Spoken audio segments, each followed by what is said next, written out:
నా ఉపాధ్యాయులు నాపై చూపిన ప్రభావాన్ని నేను ఎప్పటికీ మర్చిపోలేను. కలిసి వారిని గౌరవిద్దాం. ఉపాధ్యాయుల దినోత్సవం అనేది ఈ పారిని వీరులను గౌరవించే ప్రపంచ వేడుక. యునెస్కోకు కృతజ్ఞతలు తెలుపుతూ చాలా దేశాలు అక్టోబర్ 5న జరుపుకుంటాయో మీకు తెలుసా?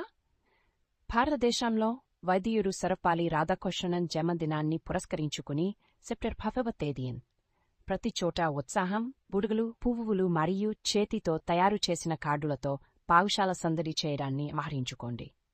విద్యార్థులు తమ అత్యుత్తమ దుస్తులు ధరించి గేటు వద్ద ఉపాధ్యాయులకు పూలతో స్వాగతం పలికారు. స్ఫూర్తిదాయకమైన అసెంబ్లీతో రోజు ప్రారంభం అవుతుంది. విద్యార్థులు హృదయపూర్వక కథనాలను పంచుకుంటారు, మరిగరు కన్నీళ్లు పెట్టుకుంటారు. ఆ తర్వాత సరదా ప్రదర్శనలు, డ్యాన్స్లు, స్కిట్లు, పాటలు అందరినీ నవ్వించి చప్పట్లు కొట్టేలా చేస్తాయి. తర్వాత అవార్డు వేడుక ఉపాధ్యాయులను ఉత్తమ సలహాదారు మరియు శ్రద్ధగల ఉపాధ్యాయుడు